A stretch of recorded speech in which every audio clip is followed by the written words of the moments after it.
সম্মানিত দর্শক বন্ধু, আসসালামু আলাইকুম। দেশ ও প্রবাস থেকে যে যেখান থেকে বসে দেখছেন সকলকে অনেক অনেক প্রীতি ও শুভেচ্ছা।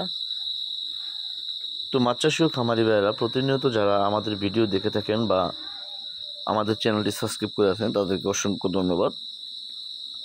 তো দেশ ও প্রবাস থেকে অনেক ভাইয়েরা মাছ চাষ করতে চান, তাদের জন্য আজকে কিছু কথা বলবো।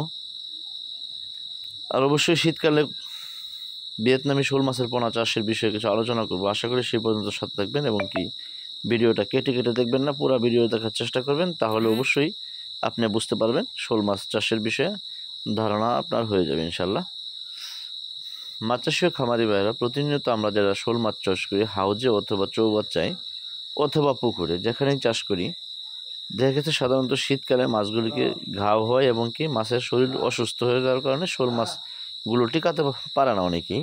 কিন্তু আমরা শীতকালেও যেমন টিকাই, আশা করি যে গরমকালেও আমাদের এখানে মাছগুলি তেমন টিকে, কারণ এখানে কিছু পরিবেশ, যেমন আমরা গরমকালে যেমন মাছ টিকাতে পারি শীতকালেও কিন্তু টিকানো যায়। এই জন্য আপনাকে কিছু দিক মেনটেন করতে হবে। যেমন ধরে নিন, যদি আপনি চৌবাচ্চায় চাষ করেন তো সেই ক্ষেত্রে আপনাকে চারদিকে যে সময় ভারী শীত থাকবে অর্থাৎ ভারী কুয়াশা থাকবে, চারিদিক দিয়ে আপনি পলিথিন দিয়ে ঘের দিয়ে নেবেন। তারপরে আপনার দেখা গেছে এখানে ভিতরে 200 ভোল্টের বাতি, অর্থাৎ যে বাতিগুলি এই বিদ্যুতে থেকে গরম হয়ে থাকে, তো তাপমাত্রা বেশি থাকে, ওই লাইটগুলি জ্বালিয়ে দিবেন। এখানে সারা রাত্র শীতের মধ্যে তাপ দিবেন, দিনে আবার লাইটটা বন্ধ করে দিবেন। এভাবে আপনি খাবারগুলো পরিবেশ ঠিক রাখবেন এবং কি মাছগুলোকে খাওয়াবেন। আর 15 দিন পরে পরে পানিগুলি চেঞ্জ করে দিবেন। আশা করি যে আপনার একটা পোনাও নষ্ট হবে না। দ্বিতীয়ত, আপনার মাছগুলি গরমকালে যেরকম বৃদ্ধি হইতো শীতকালেও ঠিক এরকমই বৃদ্ধি হবে। তাই অবশ্যই আপনারা দেরি না করে এই কাজটি করবেন।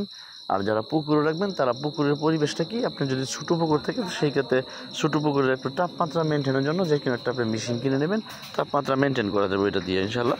তাই আপনারা অবশ্যই এই জিনিসগুলো খেয়াল রাখবেন। আশা করি যে আপনি শোল মাছ চাষে অবশ্যই লাভবান হতে পারবেন।